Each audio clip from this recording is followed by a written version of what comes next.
Syria में अमेरिकी सैन्य ठिकानों पर हमला।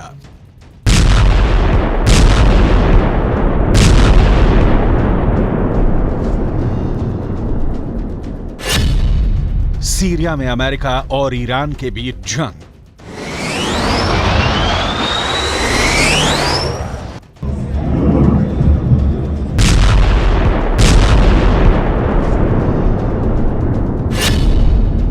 अमेरिका का बदला भड़काएगा विश्व युद्ध की आग।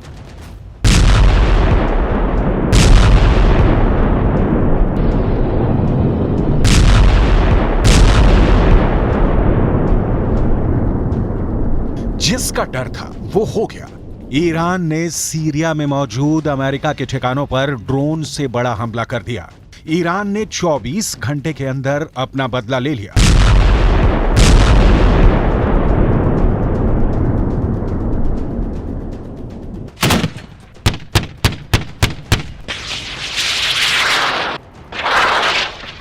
अमेरिका ने एक रोज पहले सीरिया में मौजूद ईरान के ठिकानों पर एयर स्ट्राइक की थी, जिसके जवाब में ईरान ने बड़ा पलटवार किया है।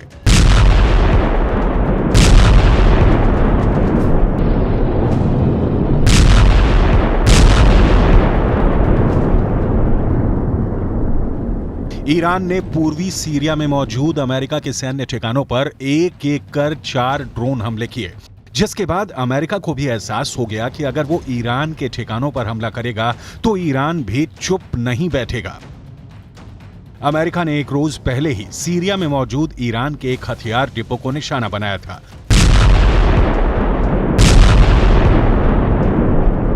बताया गया कि अमेरिका के हवाई हमले में ईरान के हथियारों का जखीरा पूरी तरह तबाह हो गया। खबर यह भी है कि अमेरिका के इस हमले में ईरान के कई लड़ाके भी मारे गए और अमेरिका के इस हमले के बाद ईरान ने भी बदला ले लिया।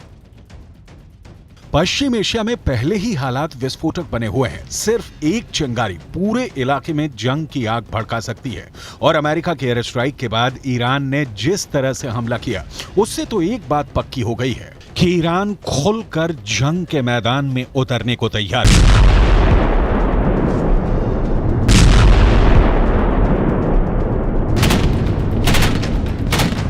और अगर ऐसा हुआ तो 35 साल बाद अमेरिका और ईरान दूसरी बार जंग लड़ेंगे। इससे पहले दोनों 80 के दशक में लड़े थे, मगर तब जंग ईरान और अमेरिका के बीच नहीं थी।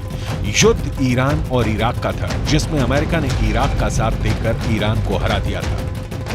मगर इस बार अमेरिका और ईरान सीधे सीधे एक दूसरे से दो हाथ कर सकते हैं, क्योंकि अमेरिका के लड़ाकू विमानों ने सीरिया में ईरान के हथियार डिपो पर बमों की ऐसी बारिश की कि ईरान के हथियार बर्बाद हो गए।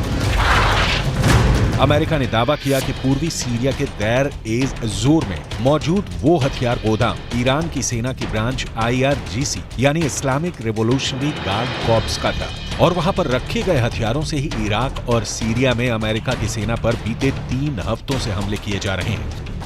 इसीलिए अमेरिका ने ईरान के हथियारों को ही स्वाहा कर दिया, ताकि ना रहे ईरान के हथियार और ना ही अमेरिका के सैनिकों पर हमले किए जा सके। सीरिया में ईरान के अड्डे पर हमला करके अमेरिका ने दो कह दिया कि अगर उसके सैनिकों पर आंच आए तो वो तमाशा नहीं देखेगा। लेकिन इसके साथ अमेरिका ने ये भी साफ किया कि वो पश्चिम एशिया में लड़ाई बढ़ाना नहीं चाहता। इसलिए अमेरिका की सेना ने सीरिया में ईरान के हथियारों के गोदाम पर रात को उस वक्त हमला किया जब वहां ईरान के इक्का दुक्का लड़ाके ही रहे।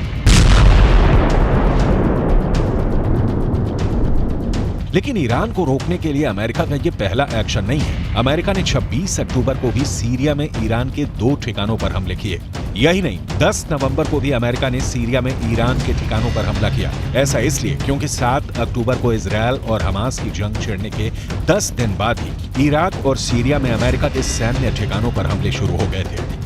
इराक और सीरिया में अमेरिका के सैनिक आईसिस की आतंकियों से लड़ रहे हैं, जिन पर 17 अक्टूबर से अब तक करीब 41 बार हमले हो चुके हैं। बताया गया कि उन हमलों में अमेरिका के 46 सैनिक घायल हुए हैं, जिनमें कुछ को तो सिर पर गंभीर चोट आई है। और इराक और सीरिया में ईरान के समर्थन वाले लड़ाके एक्टिव हैं। इसलिए अमेरिका ईरान के इशारे पर उसके लड़ाकों के अपने अड्डों को निशाना बनाने का आरोप लगा रहा है और जवाब में ईरान के ठिकानों पर अटैक कर रहा है। यहाँ तक कि अमेरिका पूरे के पूरे पश्चिम एशिया में अपनी सेना की किलेबंदी कर चुका है और पश्चिम एशिया में अपने सैनिकों की संख्या बढ़ाने से लेकर अमेरिका वहां अपने जंगी जहाजों से लेकर F-15 और F-16 जैसे एक से बढ़कर एक लड़ाकू विमान उतार चुका है और थार्ड और पैट्रियट जैसे एयर डिफेंस सिस्टम भी तैनात कर चुका है। अमेरिका ने इलाके में आसमान में गश्त भी बढ़ा दी है, मगर लग रहा है कि अमेरिका के हमले और पश्चिम एशिया में उसकी किलेबंदी ईरान और उसके साथियों के जहन में डर नहीं भर पा रहे, क्योंकि अमेरिका के हमलों के बाद सीरिया और इराक में उसके सैनिकों पर हमले और बढ़ गए